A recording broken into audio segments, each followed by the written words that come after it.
Today in the studio, folks, I got a freaking crazy New Yorker, a legend in the nightlife industry out in New York City.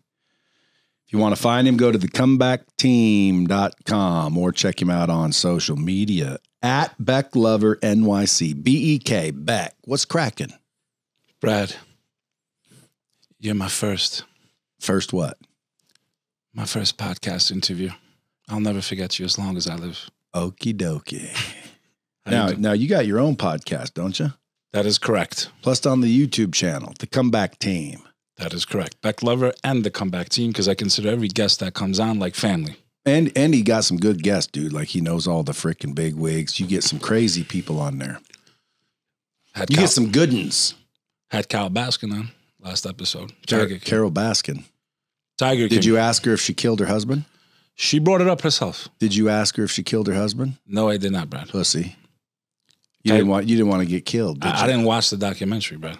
Oh, you didn't see Tiger King? I saw a couple fucking highlights and then if you'd have saw it, it would have been a better interview. I agree. Because old freaking Carol Baskin, a lot of people think she just straight up fed her husband to tigers. Or lions. Point blank, dude. Do you think she did it?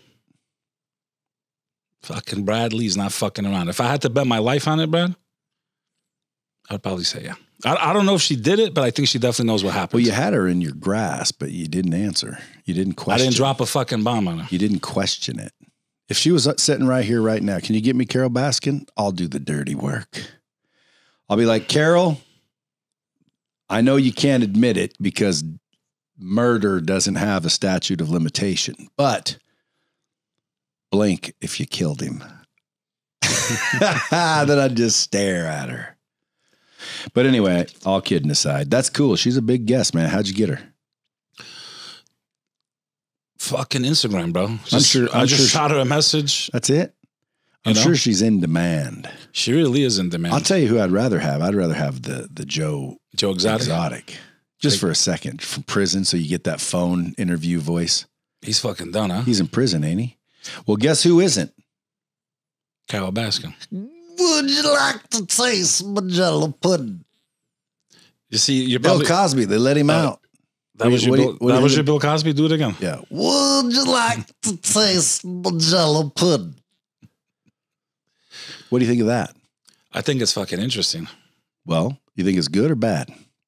I would say I have a feeling he really did some fucked up shit, man. See, that's the thing. That's the problem. I think some of them maybe made up some shit. But that's the problem, dude. You don't know shit. Neither do I. That's why I'm glad he fucking got out.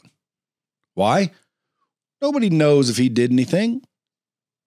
Obviously, the courts know that he didn't, or they wouldn't have let him out, correct? Brad, I say it's better. Is that correct? From a legal perspective, yes. Yes. So who am I? I wasn't there. And from what I hear, some girl said, you can put it in the first drink and the second drink, but fucking don't put it in the third drink. And the third drink, that's when I objected. Like, look, I don't know what happened. See what I'm saying?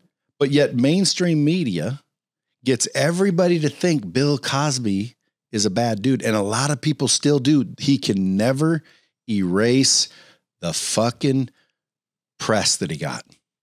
And instinctually, I can't believe they're letting him out. We don't even know what he did. We weren't in court even. You know what I'll say to that? I wonder what the victim thinks. I think it's better to let 1,000 criminals go free than put a single innocent person behind bars. Hey, now.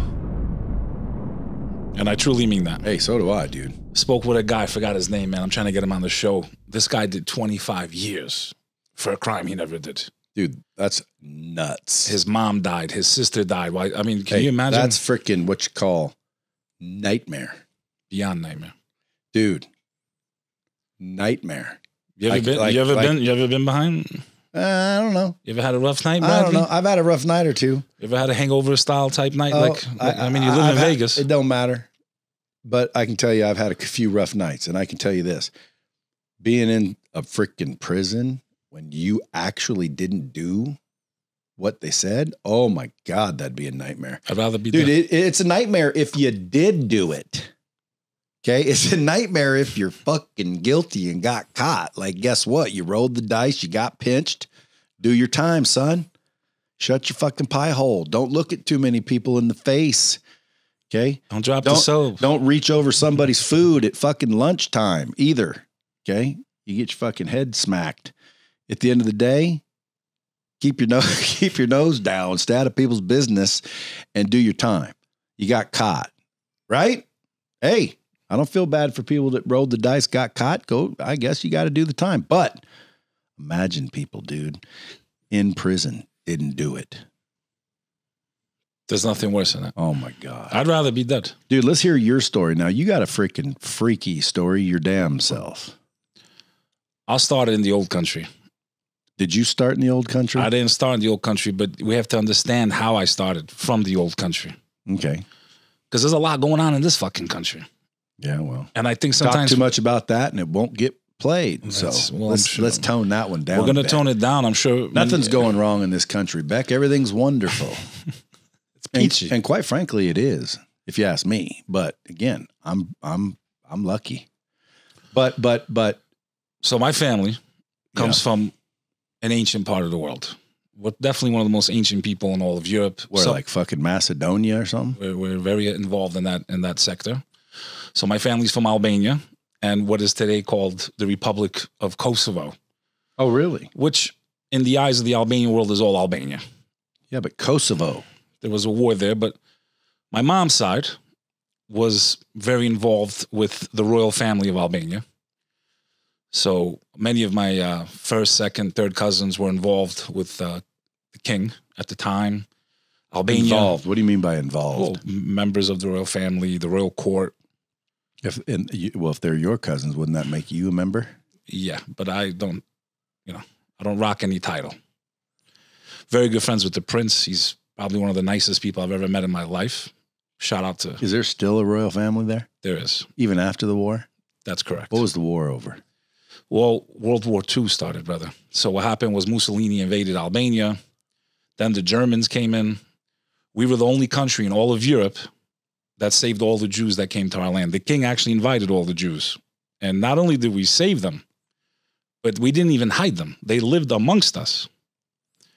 So imagine being under the Germans. They're demanding less, and not a single Jew dies on our watch. And we're very proud of that. Now, the fact there hasn't been a movie about this actually really angers me. Well, there might be after this episode. And it's very interesting because the Albanians operate by something called the blood code, or what is known as the kanun, or the code of Dukagjini, as it's known. I knew this was going to be a good interview. And in the Albanian world, when an Albanian gives you their word, they're responsible to die for it. Meaning they would rather die than break their promise. An Albanian, huh? That's correct. So if I meet an Albanian, technically they're supposed to take their word very seriously. It's called besa. You have to shake their hand? Say it. Besa. Besa. It's like that Spanish song. Besa. Do they have to shake your hand? They shake your hand. Do double crossies count? In the old days, you were banished from your village or you were killed if you broke your word. Your word was everything. So when these refugees came, the Jews during the Holocaust, you gave them their word. In the code, you're responsible for the guest's life the minute they cross the threshold of your house. Yeah, that's old school shit, dude. That's freaking tradition right there. You know, we had traditions in this country of ours too, this beautiful, amazing country of ours. You know, I don't know about you, Brad, but when I was growing up, there was always a fucking pound cake that you couldn't touch because you didn't know when company was going to come over. And Cokes, like, you know, I was a kid. I mean, look at me now. I used to like drinking Coca-Cola. If we didn't have Coca-Cola cans waiting and a fucking pound cake on the table before guests came, and God forbid they came over and we ate that. Even if it was a surprise? You're catching a hanger, bro. You're catching a belt. The guest is the god of the house in the Albanian world. The guest is the god of the house until they leave. Dude, I need to start hanging out with more Albanian houses. Oh, you have no idea, Bradley. Is that why you keep saying, come to New York, dude? You ain't going to pay for nothing. If you pay for a drink in Manhattan, I'll put my head in the toilet. On your show. Everything's on the house. Like De Niro said in Goodfellas, drinks are on the house. So you're back. Well, you're not there, but your family's back in Albania. Then the World War II Jews ends. are running from freaking Hitler. World War II finishes. Yeah. Thank God. My grandmother's brothers, actually. My mom's mother. How come more Jews didn't hightail it to Albania? I have no idea. We wish they did, man. We wish they did. I bet you they do too. They estimate If none of them died there, none of them? not a single So one. they just blended in and everyone said, nobody here is Jewish? There's no Jews here. And it's interesting. That's again, if I were back then, dude, and I was Jewish, was everybody pointing out the Jewish or something? Like, that guy's Jewish. Did they care? Like, how did they prove if you were Jewish or not? I mean, surrounding areas, deported them. We didn't. Dude, I feel bad for that freaking era. Can you imagine being Jewish at that time? What sucks, though, is my grandmother's 2 brothers were actually hung by the Germans. 16 and 18 years old, right off trees. Boom. So you're only what, 40, 39? I'm 39 in August, Brad. I know you look younger than me. Okay, so you weren't there. This was like 19 what? 42? That's in the late 30s, early 40s. And by the way, is this your grandparents you're describing? This is my mother's side of the family. My father's side is from Kosovo. So basically what happens is communism eventually comes to Albania itself, and it becomes the most isolated country in the world, more than North Korea today. My great-grandfather fought against the communists.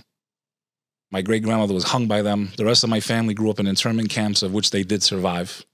My great-grandfather did 28 years in a gulag-type prison, but he actually survived somehow, miraculously. He only lived about 1.5 years after he got out of that environment. My grandfather was told to go over the mountains, my mom's father, and to make sure someone survived from the family. Someone got out alive. He ended up going into, at that time, what was called Yugoslavia, because Kosovo was not an independent country. We lost that region after World War II, and then we were incorporated into Yugoslavia. Albanians are not Slavic, so we never belonged in a country named Southern Slavs. That's what Yugoslavia means. We're not Slavic. Anyone that studied our language knows it's one of the most ancient, if not the oldest, and only original Indo-European language in existence. Period. But the truth is starting to come. What's the language called? It's called Ship, and it's the way we say. So you guys basically talk Ship. We talk Ship, but with a P. Albanians talk. But the word Albanian comes from the largest tribe of the ancient Illyrians, which was the Albanoi tribe. We don't call ourselves Albanian. We call ourselves Shipes, Shiptar, children of the eagle. That's why the flag has that. We might not have like the best military. We're not even close to having like a good military. But at least in battle, we got a fucking cool looking flag, man. Yeah. Well, you got it's a cool sounding name, dude. Eagle, or children of the eagle. Wouldn't that be more the United States because our bird's the eagle? Yeah. Anyway, so dude, you're keep going. Pops leaves Kosovo in the 70s, ends up in New York. There wasn't a lot of Albanians back then. Back then, there was just handshakes. Marriages happened, bro. It was to keep the people alive in New York. You understand? It was like you didn't even know you fuck. Like boom, boom. It's like that first wave of immigrants coming in, holding on to the culture. There wasn't a lot of us. So my family started out in the beautiful Bronx. Fucking war zone, bro. You want to talk about a war? Fucking war zone. The Albanians land in the Bronx, New York. There's all the racial shit going on. We have no fucking idea what's going on. The Bronx is burning. The landlords are burning their buildings. And the Albanians are working as supers. The Italians kind of took them under their wing a little bit, the Irish. So they started out by working, cleaning buildings, whatever. My grandfather ended up buying the fucking building he was a super in. Because it was so dangerous, the landlords were all burning their fucking properties, and you couldn't even get insurance on a building back then. Okay, and then we had young Bek. My parents met in the Bronx, and Bek Lover came to fruition. Any brothers and sisters? I have a younger brother and a younger sister. Are they currently in New York? They're in the New York City area. Okay, so you grew up in the Bronx? I grew up on the Jersey side of the Hudson, facing the city. And how did you end up the nightlife legend of New York City? There's many nightlife legends. The nightlife community is like a family, man. Everybody knows everybody. And it's not just like New York. Like eventually New York knows LA. LA knows fucking But you've Vegas. been there your whole life in that whole I started young, man. Started about 16 years old. So you knew all the wise guys. No comments, Bradley. That's probably pretty wise. But they were definitely out there enjoying the scene. Well, of course they were and are. But I used to stand on the Hudson River facing the city. I always fucking dreamed of going to the city and partying. Used to listen to fucking Corona, The Rhythm of the Night. You know that song? Yeah. Who doesn't? It's the rhythm, right? And I would sit there and just dream like it was going to be like to go in a club and fucking dance and I would tell you something, Bradley. What I dreamed of, those fantasies, I surpassed them, man. Maybe a little bit too much. Maybe I loved it a little bit too much. In the beginning of my nightlife career, I was spending all my money. And so I realized I could fucking make money with this, right? So I'm working as a waiter. I've done every fucking job on earth, man. My parents believed in hard work, and I thanked them for that. I worked as a busboy, as a fucking waiter, as a valet guy. You name it, I did it. I worked in hotels in the summertime. But I would make that money, Brad, and I'd go fucking burn it right away. The same night. Part of me regrets that. Part of me doesn't regret that. Because what I got out of that was a really good network. I know you've been out in that world. Yeah? Well, I mean, sure. You meet some interesting people in that world. Not just... You meet interesting people in the world, period. I know, but there's something about the nightlife, man. Well, I mean, it's a more casual... Depends on the nightlife you're talking about. Like, you talking about the nightlife where there's coke going everywhere and all this shit going down. Well, then I've never been involved in, like, constant nightlife. But I've went out in the nightlife plenty of times where, you know, for a day or two, I was in the nightlife. Talking about this scene, you know. Yeah, but I couldn't handle more than a day or two. Yeah, going out, having fun, having drinks. Getting drunk, hammered, shit-faced, partying. Having a great time. So I do all that, start building a network, start fucking promoting, start realizing, what the fuck, why am I paying for all this shit? I get it for free, I bring people. So you just start building this massive network, throwing parties. You'd be the guy saying where the parties were? Telling people where to go, putting them together, getting people that got a lot of money together, bring them to a place, you get, you know, depending what you work out. It's evolved. You know, in the old days, you had a cover charge. You'd have to pay $20, $40, $50 to get into a club. Now, the nightclubs got a little bit smarter. They're like, you want to get in, you got to spend $300. Like, we're just going to tell you up front. So, you know, people get mad, but you got to remember what people pay for in Manhattan. You're paying for the real estate. That poor club owner is paying $60, $70, $100,000 a month, plus their staff, plus all the other stuff. So it's not that they want to charge you, which I find crazy right now, $400 or $500 for a bottle of Moet, man. When I was going out, it was $80. You'd buy you'd buy a couple bottles of Moet just so you could get a table and not break your wallet. You can't even do that no more. I guess they figured that one out also. Was champagne the cool thing to order? Not really back then. Back then it was more just vodka. But it was bottle service? That really got big, I think, in the late 90s, early 2000s. It's still big for ballers. Yeah. Because like if I go to a bar, you will not catch me not at a table. Like there's no reason to go to a bar if you're not going to get a fucking table. And you can't get a table unless you get a bottle. And depending on how many come with you, shit, you might need 3 bottles because they'll say, they tell you that here in Vegas, bro. No, you're Vegas. Listen, let me tell you something. Vegas has come an extraordinary way with nightlife. The fucking nightclubs here are phenomenal. Phenomenal. The scene here is amazing. Over the top. And in many ways, they got day pools that are freaking parties. It's more expensive than Manhattan. Well, I know that, like, if I'm going to go out, I'm going to get a table. You have to because, well, you don't have to, but you'd look like every other Joe standing in 3 feet deep line at the bar trying to get a drink. Like, foolish. You know what the table is, Brad? Especially if you're a single guy. The table is a fucking staging ground. It's like an aircraft carrier in the ocean of women. And when you got that fucking table, you have a place to operate. And a lot of women, they don't want to fucking stand up either.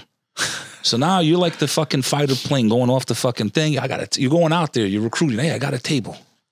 Oh my God, where? And they'll come. Half the time they're just there to drink your bottle and fucking leave. Not if you got game, though. But if you got a mouth like Bradley, you got a good shot. Well, I can tell you, back in my day, it was fun, but the problem was I could never afford a table.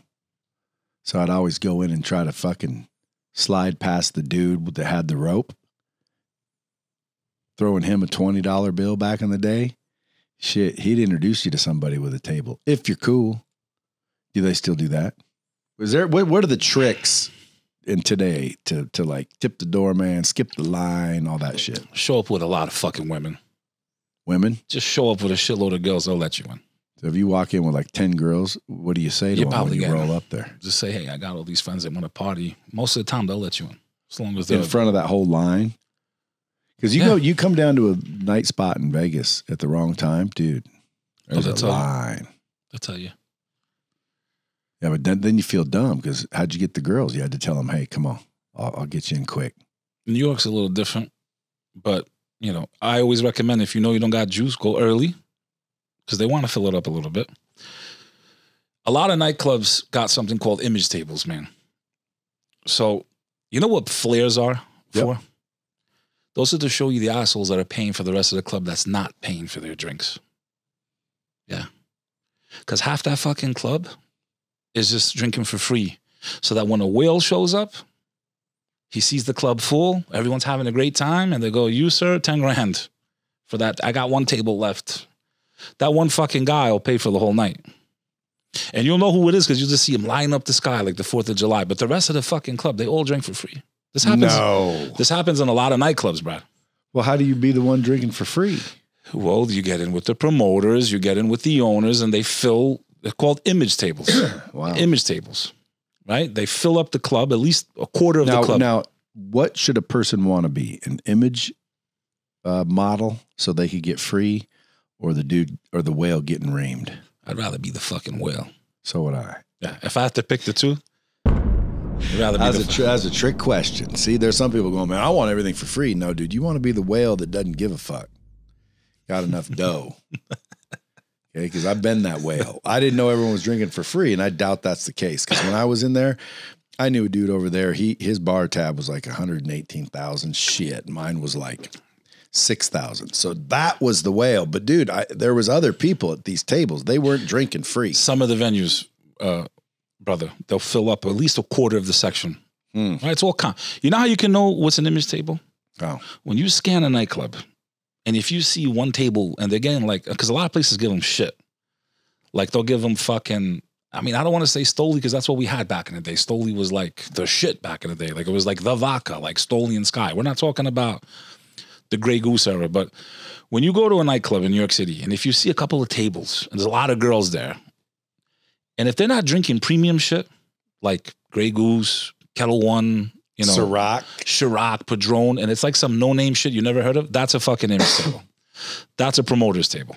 That's how you're going to know.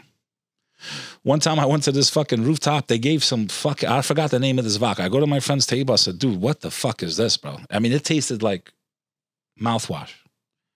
That's a very quick way you can tell if that's an image table or not. Oh, well, they're out there, Brad. Well, what does it matter, though? Like why would I want to know which one's the promoter's table?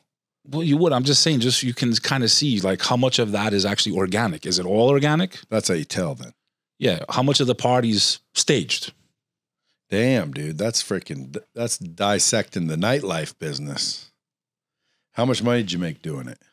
Made a lot, Brad. There's a lot of videos online if people go top. I did a lot of one-offs. Eventually, my brother ended up opening up one of the biggest nightclubs in New York City. It's where I really cut my teeth, got involved very heavily there. It was called Club Touch.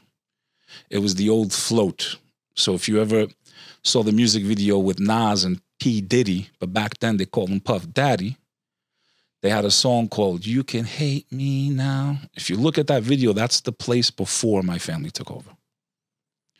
And it was on 52nd between 8th and Broadway, right next to the Russian Samovar. Shout out to Yasha. If you're in New York City, you got to go to the fucking Russian Samovar. You won't survive in the Russian Samovar. Why?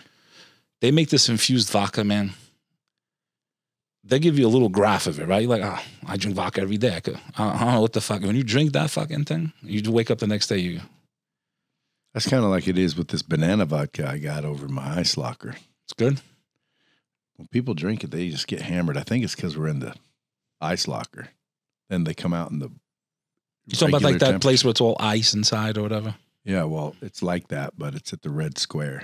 They closed it down since, but you had a little private ice locker where there's the statue outside of, I think it's Lenin, where his head was inside that ice locker in an ice cube, and you drank shots off the head of Lenin. It was just private locker. They were like it's the son of $3 to $5 grand or something. It's the son of Stalin, maybe. As the son of anti-communist fighters, I can't. Yeah, but it was one of them. It was Red Square. It was a Russian themed bar. I can't. Well, that's where we did it. Anyway, long story short, that shit got you messed up too. All right, so you're running nightclubs, running game. I'm sure you Promoting have a million stories. One-offs, stories all day, Brad. Any that you can talk about that'll blow someone's mind? A guy that I became, so to me, the 6 degrees of separation there's 100% real. There's no doubt in my mind. I would say the more you're involved in the nightlife, the smaller that circle gets. Like, unfortunately, this tragedy, you also experience it in the bad way, right? The 6 degrees. I know people for good reasons. I know people for the wrong reason. So right now we had that building collapse in Miami. One of my really good friends owned an apartment in there. His tenants are gone. So like, that's an example of the bad 6 degrees. Someone I know from the nightlife today is the manager of Tekashi 6ix9ine. This is a guy I met 17 years ago at a club called Suede on 23rd Street. It was owned by Joey Fatone and a couple other people from NSYNC. I believe it was NSYNC. And you went to this place on a Tuesday night, man. You definitely run into fucking A-list celebrities. And it was just a really chill, crazy fucking place. So I ended up running into Tracy Morgan. And we ended up hanging out. We hung out for quite a while back then. I haven't seen him in years, but he was a great guy to go out with, man. Takes me to the Fort Greene Projects in Brooklyn. This is not like Brooklyn today. Like, it was dangerous. We go there at 6 o'clock in the fucking morning. I go and Tracy Morgan, like, where the fuck are you taking me? He's like, we're going to Sugar Hills. I said, what the fuck is Sugar Hills? I roll up into this fucking place, man. I thought I was going to get shot right in my fucking head as soon as I walked in the door. We go in, everyone's dancing. I walk in, I'm 3-piece suit. Everyone just stopped. It was like that scene in Animal House. You know what scene I'm talking about? When they walk into that bar, the singer singing, and everyone just stops.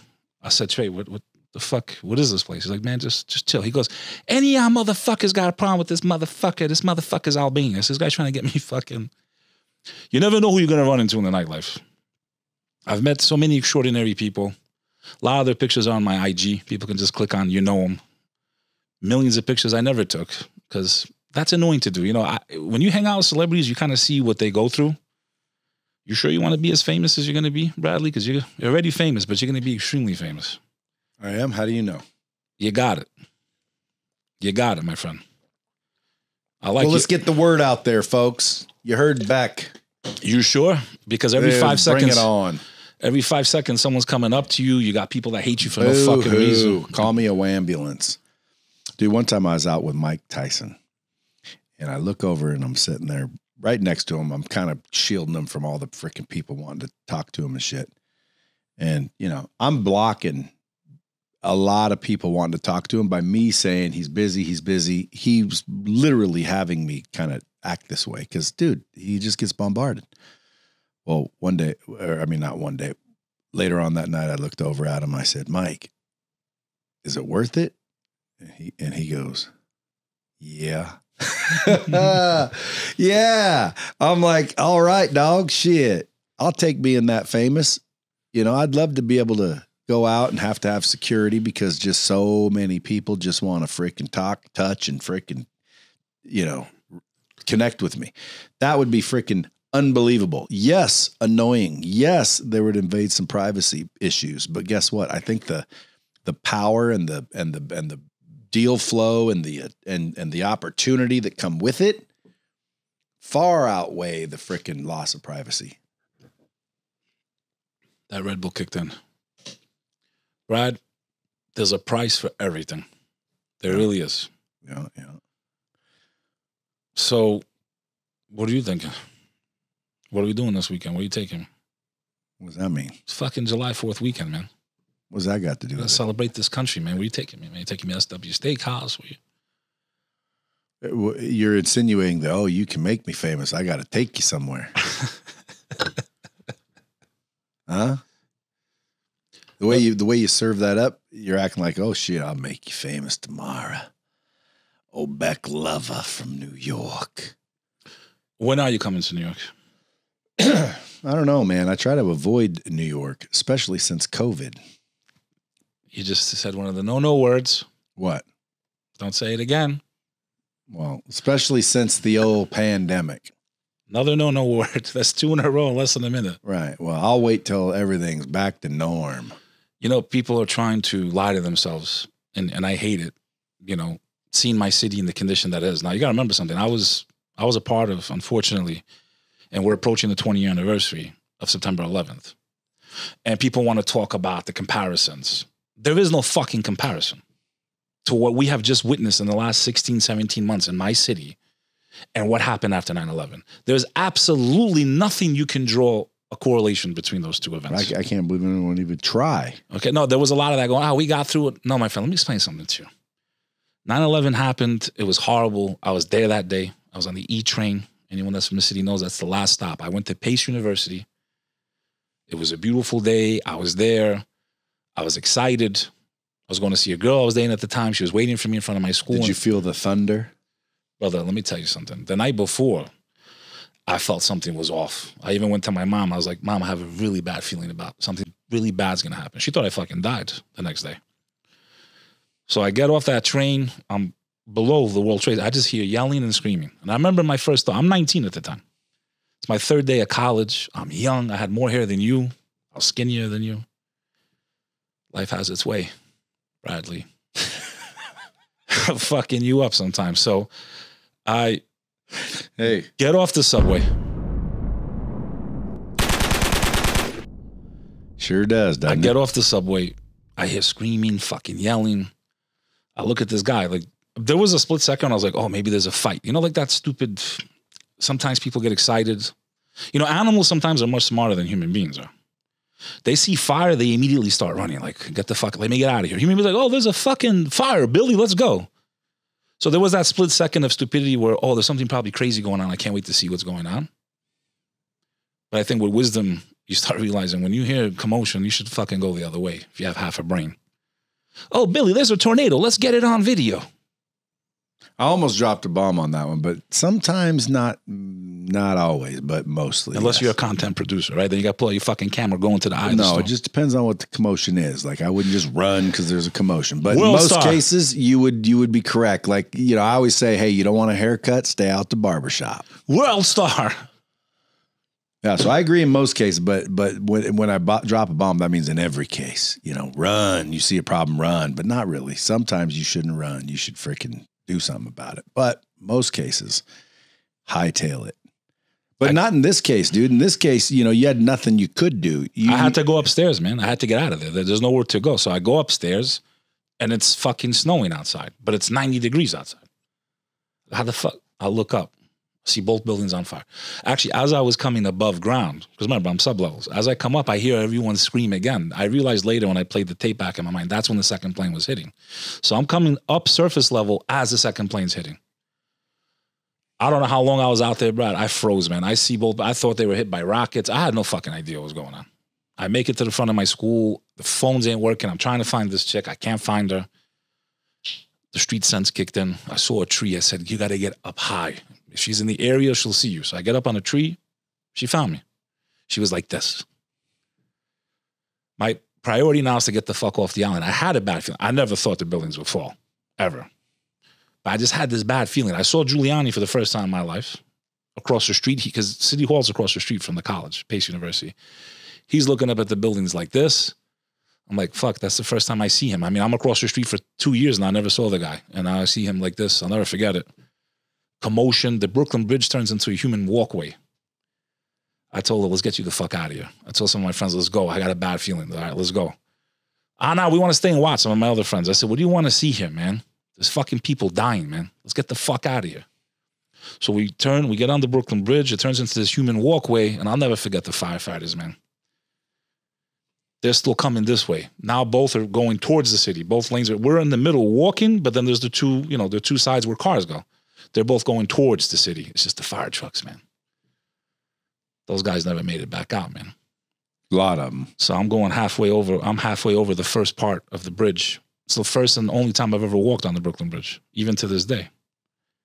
The whole earth just starts shaking, man.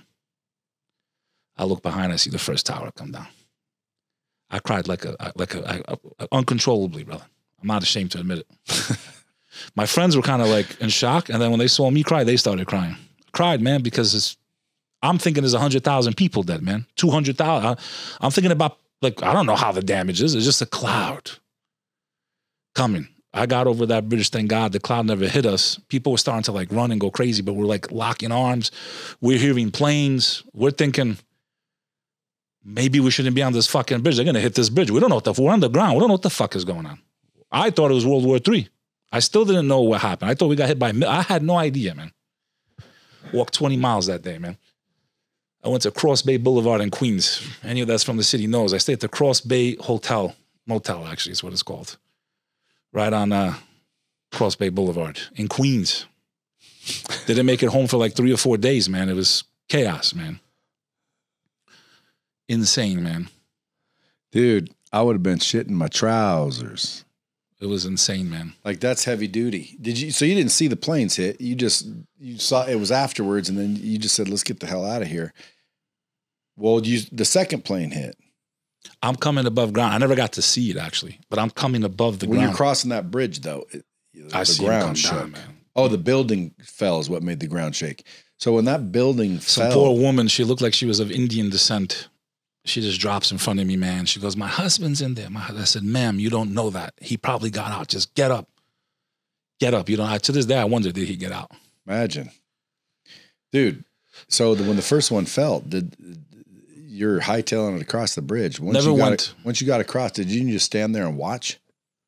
Brother, there was nothing to watch, man. I was so fucking sad, bro.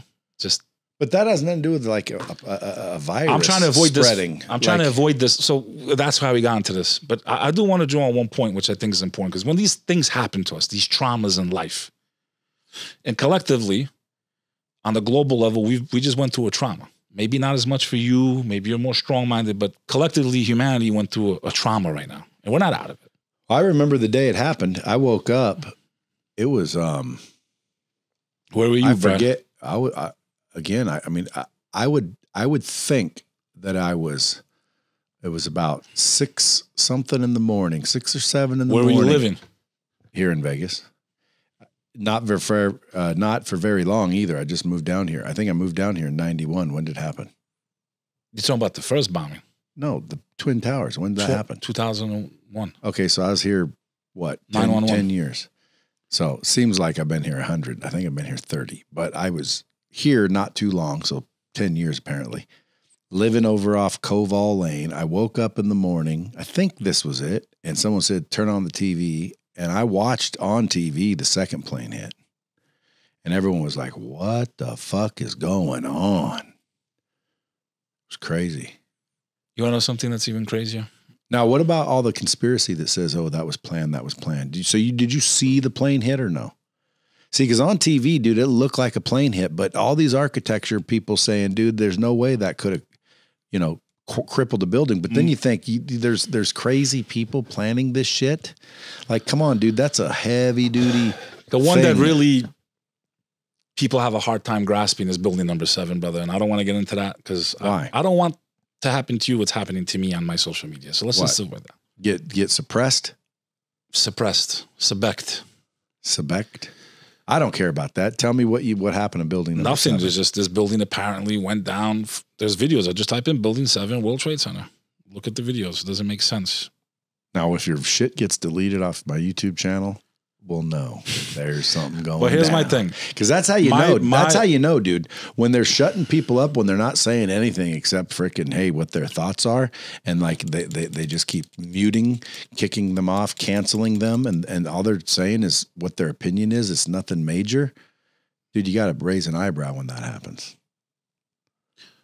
My best friend's mother she's retired now, fucking brilliant woman. First deputy commissioner, Department of Buildings.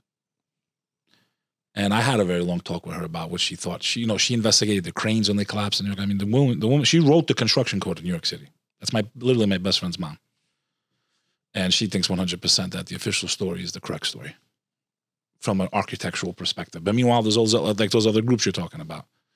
Yeah, well, architects and engineers for 9/11 truth, supposedly. It's just like Bill Cosby, dude. Like, it's fun to listen to the conspiracy theories, and then they find out it wasn't a theory at all. But at the end of the day, I don't know. And I don't react to shit that like is hypothetical and or possible. I worry about what's in my vicinity. You know what I mean? If I saw someone stealing a child, I'm going to I don't care if I get killed. You got to smash the cheekbones when you hit. All I'm saying is if I see somebody like trying to steal a child in my view, I don't care whose child it is. I don't care what's happening. I'm getting involved.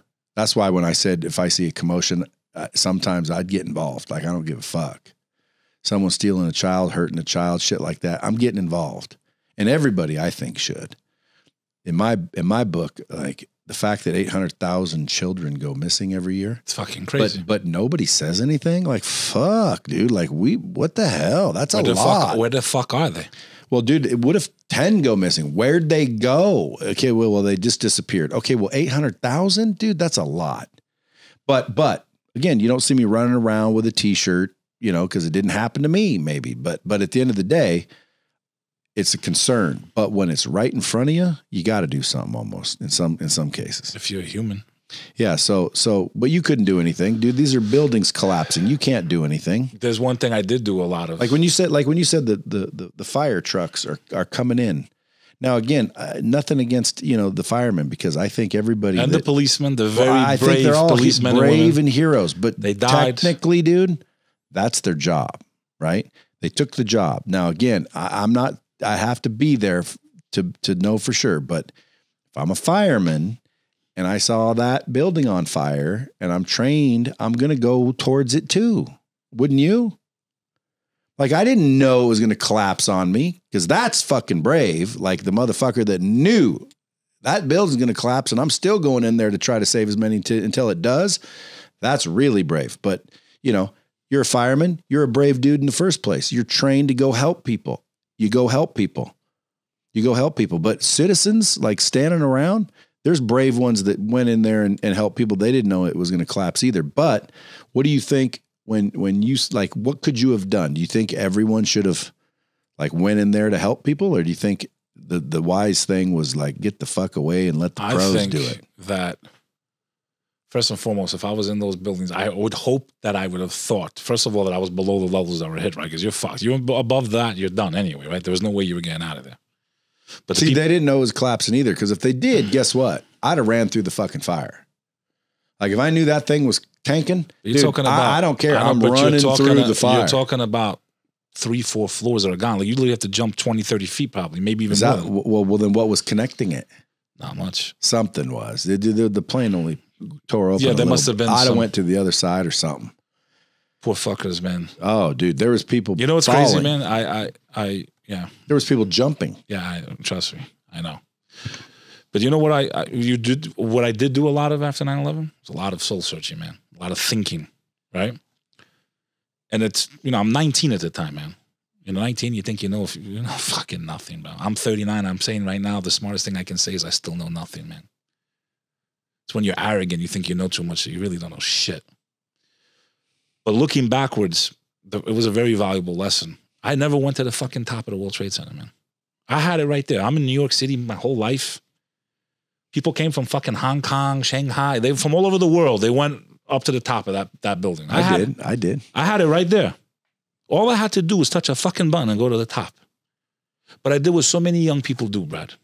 They take the opportunities that they have, their youth. I did the same thing. I'm guilty of it. The time and the resources that they have, that there's always going to be a tomorrow, and then things that are beyond our imagination can happen, that anything can happen, and that you might not have a fucking tomorrow. It's like that scene in Rocky where he's training and when he's going to fight Mr. T again. And he goes, he's just not into it. And he's like, tomorrow. And Apollo Creed goes, there is no tomorrow. There might not be a tomorrow. If you got the chance to do something now, there was people that said goodbye to their families that they didn't fucking know they're never going to not see them again. So that's, to me, was the greatest lesson of that day at a young age, that this life is a flash in the pan. You don't know if you got tomorrow, man. You don't know if you're going to see that person that you fought. Is the fight worth it with that family member that you're not talking to? Is it really that? Is it that worth it? Because the worst thing in the world is regret, Brad. Something that you'll never be able to change, that you got to carry in your soul for the rest of your life. And there's only very few things that can hurt you like that. I'm talking about people you love, family. Be the bigger fucking person, man. There's a good none. Be the bigger person. There's a bomb. We'll drop a bomb on that one. I lost a lot of people in 98, man. That was my first real experience with tragedy, man. 98, the war erupts on my father's side. My father was in that place I told you. He was in Kosovo. So I would go back every year as an American, right? Spoiled as hell, lucky as hell. And I'd go live in where my dad's side of the family was from. They didn't have running water like 80% of the time. There was no electricity 80% of the time. They're dirt poor, still one of the poorest regions in the world. It's the poorest country in Europe. So I would go from this life of luxury to seeing my family living in occupation, basically a militarized zone, checkpoints. The minute I get off the fucking airplane, my dad would go to Canal Street. He'd buy these watches, like $5 watches, and he'd give me like 10 or 15 cartons of Marble Lights and Marble Reds. They love the Reds, real. So he's like, anytime the soldiers pull you over, give them a couple packs of cigarettes, give them a fake watch. And that's how I'd get to my fucking village. Like I'd literally have to bribe my way. I'd have like 24 hours to get to a police station and tell them why I'm in the country. You know, and that's why eventually those people, they got tired of living in that system. Because, you know, when it was under Yugoslavia, it wasn't that bad. Like when it was under Tito, that was his name, Marshal Tito. He treated everyone the same. They had jobs. They had a life. This guy, Milosevic, comes in, all hell breaks loose. We all know how that ended. Bosnian War, Croatian War. We were the last ones to fight because they left our people out of the Dayton Accords in Ohio. That ended the Bosnian War. We tried civil disobedience. We tried the teachings of Dr. King, Gandhi. Sometimes you just got to pick up a fucking AK, bro. The American way, you know what I mean? We're lucky America got involved. Clinton administration, Bill Clinton saved us. I've met him. Saved you from who? From the Serbian military at that time. So that conflict ended eventually. They bombed them for about 78 days, I think it was, and then the conflict ended. And I unfortunately lost a lot of family. I lost 30 people in a single day. And the only one to survive the massacre in my family is my first cousin, who I was told at the time died also. Whenever I'd go over there every summer, he was the guy to take care of me. He knew that I don't have my mom with me. I don't have my dad. I'm fucking depressed. I used to sit there and daydream of like eating a fucking slice of pizza from New York because they don't have, like, you know, your kids are picky eaters, man. So I'm over there. They don't have nothing that I eat. I'm like, fuck. They got what? Like figs? Exactly. But I would lose like 30 pounds every summer, bro. And but what did they have? Like figs and freaking goat They innards? had like potatoes. There's something called pita, or what you would say in English is like burek. Where do they eat the goat intestines? Ireland? Albanians eat brains too, man. We eat cow brain and shit. Well, dude, I went to Dubai one time and I ordered my buddy.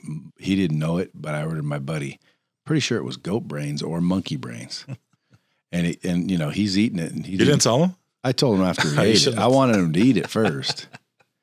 And he said it wasn't bad, but like, dude. Fuck around and get mad cow disease, anytime bro. you go to those old ancient territories, dude, I mean, you know, they ate everything on the fucking I have a cousin that ate, if I'm not mistaken, you gotta remember, when I say cousin in the Albania, we're like, it's like fucking, it's really my cousin. Like, we're first and second generation, so we haven't melted yet. It's starting to happen as the old timers go, and I hate it because every time they die, I get really sad because I'm like, there goes a fucking link. Like, we don't even know how the fuck we're related. We just call each other cuz, yo cuz, yo cuz. We go to a wedding, that's all you hear, yo cuz, and we really are cousins, blood. You just don't know from who. We do, but once the old timers start going, that bond is kind of fucking. It's sad, man, to see that disintegrate eventually. Well, that's because you're one of them traditional dudes from the old country. Let me tell you something. Even though you're not from the old country, you like that tradition, that culture. We're a proud people, man. We've been through a lot. We've had a very tragic history. Sounds like we've been fighting for fucking 2,000 years. We're basically like the Afghanis of Europe, bro. Literally. You notice how a lot of people in the United States aren't very good at like where shit is? I have no idea. Like I was terrible at biography. I got the joke. But seriously, like geography was not my strong suit. And I don't think a lot of people in the U.S. are really very strong at geometry or geology. Geography. Brad, I'm 16 years old.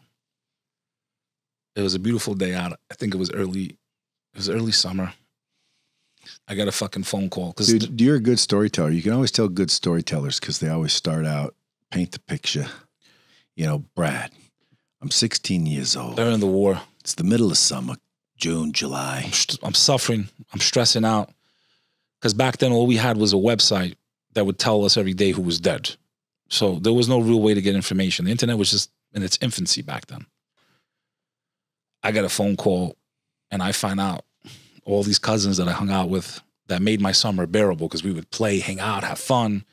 They loved when I'd come. I'd bring them, like, you know, candy and stuff from America. Like, we had, like, it was just a camaraderie. Did they all want to come over? Everybody wanted to fucking come, Brad. That's why it's like we can't let this ship sink, man. There's nowhere else to go, Bradley. Oh, hey. I am a patriot, my friend. I believe in the United States. Sometimes I'll be out of the country. And, dude, I'm in nice places. Italy. You know, beautiful countries. And, dude, I miss just the laws here. Like, you know, the newness, the food. Like, because I grew up here. You know what I mean? So it's like, dude, you don't have to tell me, man. We need to like come together and unite and keep United States freaking strong. Right. And together and united. I've seen a lot of other places, right? No one's saying that she's perfect. She's not. But compared to what's out there, I don't care if you're a minority, immigrant. Listen, I come from a people who, we got weird fucking names, but you think people were hiring me when I got out of college? Now, what's your real name? Beckham, but it's spelled very differently. So you just go by Bek. And then where'd the Lover come in? My brother gave me that nickname. Is your sister named Penny? No. So who's Penny Lover? That's your joke that I think only you laugh at. You never heard that song? Penny Lover? Something like that. That's Phil Collins?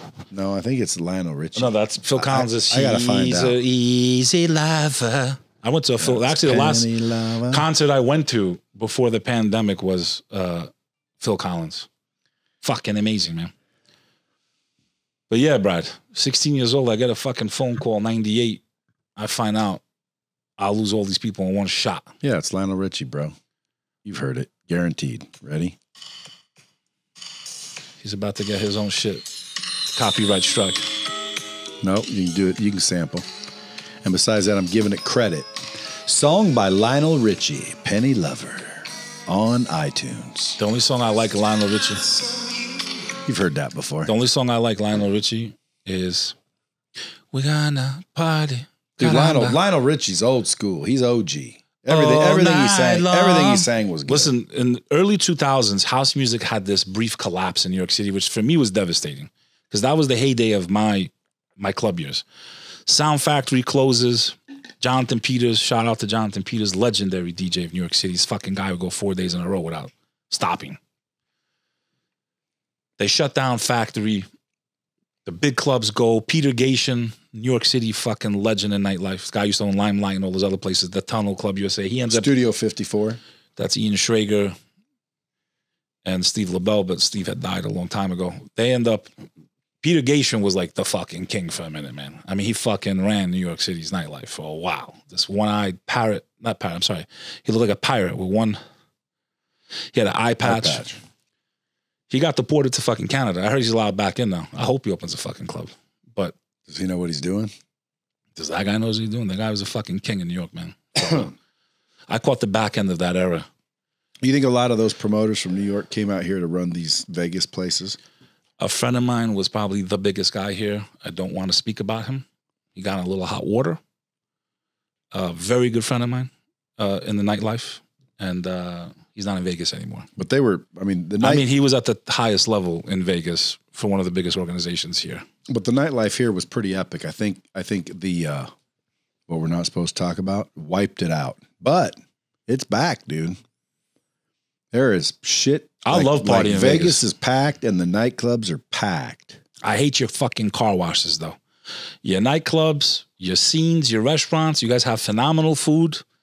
The hospitality is amazing. What the fuck is up with your car washes, Bradley? Well, dude, if you're able to... It took me forever today, man. I had to go to 5 different fucking places. It take 1 hour to wash one fucking car, man. Can you imagine if that's how long it took in New York City? But that's not what it takes, because if you live here, you have people come to you and wash your car. Okay, well, I don't live here, Bradley. Right. Well, you should have just came here on Mondays. I have someone show up and wash all the people's cars. It's a very dirty word in Albanian, by the way. What? Car. What is it called? Just don't ever say that word in Albanian. What does it mean? You'll end up on the fucking milk box. What does it mean? I mean, dick. Car means dick? Mm-hmm. And the word, like the dirtiest place in the world for an Albanian is Chinatown. A car hole? Because chi. No, listen to me. Chi. Very bad word in Albania. What's that mean? The funniest shit, Brad, it means fuck. So in Hoboken, New Jersey, Frank Sinatra's birthplace. So Chinatown's fuck town doing Albania? There was this Chinese restaurant called Chi First. I'm sitting here going, exactly, man. Fuck first.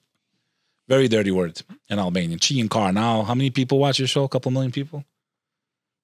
Billions. Just don't say it to Albanians. Trust There's me. 16 people in Kosovo that haven't heard it, but I'll bet you this is going to reach them. You know, my friend, let me tell you something. We're small people, but we've done a lot for the world. You know, like Mother Teresa. You know, like Jim and John Belushi, the Blues Brothers. The top singers in the world right now. Ava Max, Dua Lipa, Gashi, and the list goes on. Shout out to Anissa. You're going to be hearing that name. Conquered the pop scene, brother. Wasn't Crazy Lou Albano? Rita Ora. Albanian? I mean, conquered music. Action Bronson. Shout out to Action Bronson. Gashi. Who's the most famous Albanian ever to walk the earth? I think up until these new singers that have come in, it was the Belushi brothers. They were the first. They were ones Albanian? You think that fucking, you can't see that we're a little funny and crazy, all of us? Albanians are funny fucking people, man. They love to laugh. I've only met one of you so far. You met one, you met us all. But I didn't know the Belushis. Regis Philbin. Regis Philbin was Albanian? I met him before he passed. He had Albanian blood in him. He was from the Arbresh. The Arbresh are the Albanians that, you know, we saved Western Europe. I didn't. From the Turks. That's like Bangladesh fighting fucking America today. And we were Bangladesh. He was St. George. You were like 300. That's correct, my friend. We did guerrilla warfare. Our national hero is considered the creator of guerrilla warfare. You want to talk about an amazing fucking story? It makes Braveheart look like a joke. No offense. And I love you should be a movie producer. Let's see what happens. We're going to LA. We're chasing the dream, Bradley. You're just the first step of the dream, man. You should be doing the producer. Happy to be out here, man. Make some movies. Glad I met you, man.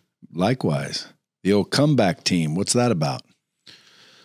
One of the hardest things I ever had to go through in my life, Brad, with all the tragedy, losing family in war, 9/11, all these horrible things that happened in my life, all of that, none of it compared to when I lost my brother. Now, when I say my brother, it wasn't that he was literally my brother. It was my mom's brother. But we grew up so close together.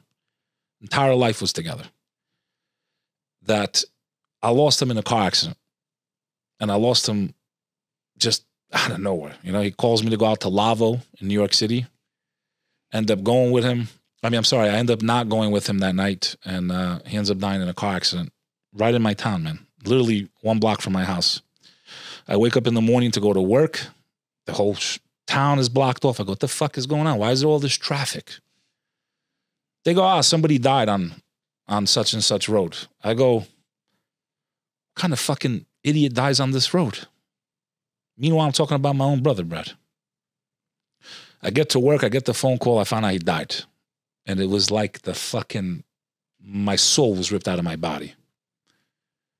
I went from being this public socialite in New York City's nightlife out every fucking night of the week, making the rounds, to I completely disappear off the face of the earth for about 3 years. And I didn't think I'd ever come back, man. I didn't go to a therapist. Maybe that would have helped. For me, it's like, you got to understand the Albanian mind. And I think if a therapist sat with me, they'd probably need a fucking therapist. But I eventually did get back up. It took me years. Because the problem was, everywhere you looked is a reminder, man. This memory, that memory. Even here in Vegas, I'm having last night I was at the Wynn. I had Al the Powell, my producer. I'm sitting by the check-in over there by the Tower Suites. And I remember the first time my brother brought me there. Because, he really, he's about 10 years older than me. So his pockets were very deep pockets. And he brought me to Vegas the first time. And he paid for everything. And he took me everywhere. And, he's the guy that really made me who I am. He's the one that gave me my name, Bek Lover. He's the guy that got me into the clubs in the beginning when I was underage. And he's the reason I am who I am today. So when I lost him, for me, it was like I lost myself completely. It was like being a chicken with your head cut off. Eventually, I got back up. And that's why I started the comeback team, man. The comeback team is a show I started to inspire people to never give up, no matter what you've been through. I've lost family in war. I survived 9/11. I lost my brother in a car accident. There's nothing more devastating than that, except probably losing a child, God forbid. But you're going to die anyway, Brad. And we had this talk off the air, me and you, the other day. And when you know you're going to go anyway, my greatest regret now, when I look back, and it's been almost 8 years, it'll be 8 years in October that he died away. My brother, Nicky Knuckles, as he was called. When he, I regret all the time I lost. Of course, I regret the death the most. But leaving that aside, when I look back now, I'm like, all that time I lost. That could have been the last 3 years of my life, and I would have spent it sitting in a man cave playing fucking Xbox so I don't lose my fucking mind, because that's what I did. I literally I don't have time. I haven't played video games since. I went and bought a fucking Xbox, which I suck, by the way. I guess me and you can never be gamers, or maybe you're good. You play I'm Xbox? real good. You have time to play Xbox? Not anymore. Just testing you, man. Just testing you. A while back, I got into the old Xbox, but it wasn't because I was depressed. Call of Duty? It was because I was stoned. Call of Duty? Call of Duty, I'll freaking take you out. I was more of a Battlefield guy. 1,000 yards away. I was a Battlefield guy. No, it's Call of Duty guy. I would fucking strap C4 to the motorcycle. Dude, sometimes I skipped work just so I could keep playing. I'm serious. But I wasn't depressed. I just freaking loved the game. But I got real good. But then I just got bored with playing games, man. And I realized, and by the way, I still had light speed. So that's why when you hear a lot of these gurus talk about, you can't do this and succeed. Bullshit. No, dude. it's good. I It's fucked off. I partied. I did all the stupid shit you're not supposed to do, and I still succeeded. So guess what? You can. It's just harder. Do you believe in destiny at all, though? Because I believe there's an element of that, man. I think a lot of the motivation people kind of like, come on, you're going to tell me you don't know people that bust their fucking ass, they're fucking brilliant, and they got nowhere? I know people like that. I don't know anybody that bust their ass and brilliant and got nowhere. I know people that were fucking morons, and they're fucking millionaires. I do know some moron millionaires. And they just say, I was lucky. I don't think it was luck. I think it was destiny, man. They were in the right place at the right time. Destiny means that there's nothing you can do about it, and I don't believe that. Well, I don't think that's true. You couldn't control to who you were born to. You couldn't control where you were. I mean, you got out, and your story is a fucking great one. I love it. Yeah, but destiny sounds like, that's it. Just float and wait until you see where you end up. I don't believe that. I don't believe in that type of destiny. I just believe that sometimes, no matter what, certain things are going to happen, man. Well, shit happens, that's for sure. There's certain components we have no control over, like who we were born to. I didn't know my brother would die. I had no control that the war started. 9/11 happened. But then I did have control of making this trip, right? I got to meet you. But you also had control of sitting and sulking for 3 years or reacting. So that's where I agree with you. So I believe the game board is at times rigged. The game board of life, there's these events that happen to us that we might not have control over. All we have control over is how we respond. And that was the greatest lesson. And that's kind of what my show's been about. And I've had people on there, man, when you hear their stories, it's fucking mind-boggling. Like the things that they've been through make some of my stuff look like a joke, right? A lot of it gets suppressed because it's hard-hitting shit. So people got to find it. The Comeback Team on YouTube. iTunes, is it on iTunes? It's on every audio platform. And, the videos are great because, we also crop a lot of stuff in and you get visualizations, Holocaust survivors, ex-mafia members, people like Carol Baskin, Tiger King, God willing, Brad Lay. Oh, yeah, Brad Lee will be on there for sure. Am I the only one that always says both names? I like both names. It's got a good ring to it. Brad Lay. Brad. There used to be a store Lee in the New York City area. It's called Bradley's. I don't know if you knew about that. No. But Bradley's the dude that teaches tennis. Okay, I'm Brad Lee. Got to take a break in between.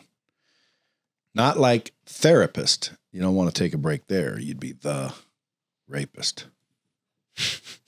But Brad Lee. But you can say Bradley because technically my name is Bradley. Bradley Mitchell. Anyway, we digress. Dude, I'm sure glad you stopped by.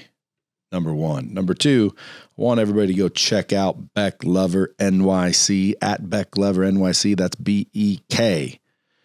And then go, if you like the storytelling, because I'm telling you, that's good. You're a good storyteller. You're the one that's going to end up famous. It's not a fucking story, Brad. We're just talking what's happened. I know, but a lot of people can't articulate the story as well as you.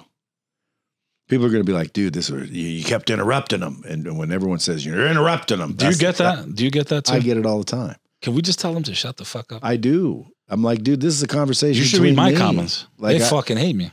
Well, do you interrupt a lot? I did. My first 20 episodes. I should have went back and reviewed the tape, as they say. Man, I didn't shut the fuck up, man. I still apologize. But you know what? You got to love the trolls sometimes too. They make you better, man. They were right. They're like, shut the fuck up. You interrupt this. I'm like, you know what? They're fucking right. I looked at the tape. I said my nerves would be fucked too if I was watching. Well, yeah, but at the same time, I forget that they're watching. And we're having a real conversation. Exactly. Well, we're just having a conversation. And sometimes when you say something, it makes me think of something, makes me want to say something. And in real life, dude, conversations get stepped on. I agree with you 100%. And that's the point. It's not scripted. I want the guest to feel comfortable. You know, no offense to other guys out there. I won't mention their names, but when you watch their shows, man, it's like they're fucking interrogating someone. Well, what I hate is when I interrupt when the story's good and then we never get back to the story because it takes another. And that's what frustrates people. They're like, fuck, I wanted to hear the rest of that. That's true. Yeah, but at the end of the day, that's not what happens in real life. This isn't an interview, people. It's a conversation that you're allowed to listen to unless you keep freaking talking smack, then I'll just block your ass and then you ain't allowed to listen to them. And I'll probably still be interrupting, but I have gotten better. You know why? Because my guests got better. And I usually don't talk much when someone's telling a story. Like, I don't think I talk much here. Sometimes I'm doing all the talking because what the guest is saying. They're closed. Or I got to draw it out of them. Or I get excited and interrupt because it's my mind working. I'm not even remembering, oh yeah, this is being filmed and people are going to watch this. I don't even think that. I mean, you had my buddies on here, right? Eric and John. Those guys are great, man. You don't have to really just talk to them and they just go, man. They got stories for days, man. Stories for days, dude. They got to come back for a part 2, but Eric's out in Peru. Doing Ayahuasca City, man. Medicine. Ayahuasca City, man. You ever done ayahuasca? No. You ever going to do it? Nope. Look at me. Me neither. You know why? Why? No offense to my brother, I love him. There's certain things I just don't think people shouldn't fuck with, man. There's an actress I'm going to be seeing in LA right now once I leave tomorrow for LA because you're not taking me out tonight to fucking party, but I'm joking. Dude, I told you when you got here yesterday, I didn't even know you were fucking coming, dude. And I got shit to do with fucking people in town and it'll be real awkward. It's going to be funny when I run into who? Tonight, wherever you are, be like, oh, hey, what's up? Bek Lover is here. You probably won't. You'll see me freaking walking around with kids, all domesticated. Ice cream. In-laws. I had this actress, I won't say which movie she was in, but she was in a decent movie, and she contacted me. We were in that Clubhouse app, which I'm banned on again. It's my second fucking time. I don't even know why I'm banned this time. I didn't even fucking talk. Love the fucking thing. You know, it can be fun, that app, but I think it had its moment during the pandemic. It's an audio app for those of you that don't know what it is. It's like a social audio app. You talk instead of posting pictures and shit. And there was a room and they were discussing like sleeping problems, sleep paralysis. And she mentioned that she had taken ayahuasca. I feel that sometimes you're tapping into things evil. Fourth dimension, man. They're seeing all these fucking elves and shit. Those are fucking demons, bro. She was having these things. Make the story short. I told her what to do. I'm not a fucking healer. Don't fucking message me. Do your homework. Do your research. We charged some water for her. And I forgot which Japanese scientist it was. I will allow you to speak this one time, Al. Do you remember the scientist's name? Oh, yes. A Japanese scientist. I don't know. You ever seen this video? He shows the water before they sing verses of the Bible into one and then sing verses of the Quran into another. And then they leave one without nothing sung unto it. And then when they would freeze it, the chemical compound, like the crystals would literally change form from the waters that were channeled into. Like it's scientifically proven. Yeah, well, again, I've seen tests, not that, but I've seen tests where like you play good music and the water molecules change. And then when you play bad music, the water molecules are different. So imagine us, we're made of like 80% water. So think about it. If it does that to that, we're made of that. So imagine that. So there's an effect with energy, man. Sound is an energy, right? If you do a high enough frequency, I could blow your fucking eardrums and, I think they can even kill you with sound, right? If it's strong enough. Make the story short, she had done ayahuasca. She was having nightmares and all this other shit. She did the water. She kind of cleansed herself with it. It all went away. So you don't mess with that. I mean, but then you look at people like Mike Tyson, and I think it definitely benefited him. Is that what he did? He did ayahuasca. Do you have the interviews from like right before he really started making this huge research? I love that guy. Why don't you get Mike on your podcast? I have one. Try to get on his. I got one cousin, man, who he has the same name as me. I call myself Junior compared to him. He's a little older than me. He's best friends with my cousin. His name's Bek. Shout out Bek Lover, if you're watching this. He's the one that introduced me to Eric. And I mean, this guy, when I say he knows everyone, like he hung out at Tyson's house, and like this guy knows everybody. Everybody. I'm like, oh, cuz, can I get a little boost? But yeah, Bradley. I think something tells me this might not be the last time, Bradley. I just want to say for the record, as someone that's been in the sales industry myself for a long time, and I was on the dark side of it, sold timeshare, $150 million in 2018. I've used a lot of these lectures with this one and that one and, you know, the Tony Robbins and the Grant Cardones. And I just got to say, Brad, I love your shit, man. Nice. It's refreshing. As someone who has done all types of trainings, what I love about it is how organic it is. It's not like this whole like, oh, look, like, no, it is like you're just fucking talking. Like, this is how it is. This is why it is. This is why this works. It's just straight and to the fucking point. And it's very refreshing. And I know for a fact there's people that are using your stuff to motivate their teams out there. So all of you that are trying to be salespeople, which honestly, if not everyone's a salesperson. Unfortunately, those of you out there, you know, they look at their fucking, you know, I don't have a paycheck. Getting off of a paycheck was the best fucking thing I ever did in my entire life. They're scared of that jump off the ledge, man, you know? Mm-hmm. Going into the commission-only world, the percentage-only world. How about that's all you're ever going to fucking make the entire year? Doesn't matter how fucking hard you work. How about I didn't know how to sell a goddamn thing when I was 18 years old. I got thrown out of every building in Midtown Manhattan. I had courage, though. You need to have courage.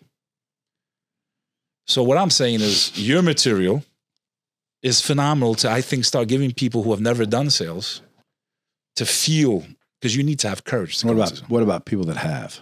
No good for them? Sharpens the sword and reminds them of what the fuck they're doing wrong, because sometimes we fall into bad habits when we're in sales. That's right. Well, everybody's in sales, dude. They're just not good at it. Exactly. Every conversation is a sale. That's right. Everybody's in sales. If you're not good at it, what he's saying is, I got the freaking goods to teach you. Closerschool.com or Closer School Live. I usually don't talk about shit that I'm doing on my podcast. Someone said the other day, dude, they follow me and they don't know what I do. And I'm like, what are you talking about? I got Lightspeed. They're like, what's Lightspeed? Like, they don't know that I'm a CEO of a software company. They don't know that I own RV dealerships. And by the way, they don't know that I freaking am an entrepreneur in a bigger word. They think I'm just some funny dude on Instagram. By the way, your fucking facility, bro. I'm not trying to swing off your fucking thing. I've been to a couple of these studios. Your entire facility is fucking amazing, bro. Like, I'm surprised we're not making a full featured fucking movie right now. Like, I could be like Rambo in that other. You got like 4 different green rooms. You got a fucking office that's from head to toe and probably the most expensive granite I've seen, even better than the Villaggio. You got a fucking amazing training center downstairs with the fucking huge screens. I mean, bro, this place is fucking no joke, bro. That's right. So I'm here to say, for those of you that know me, Brad Lee's the real motherfucker, man. Hey, I ain't gonna. Shit, we're gonna end it with that.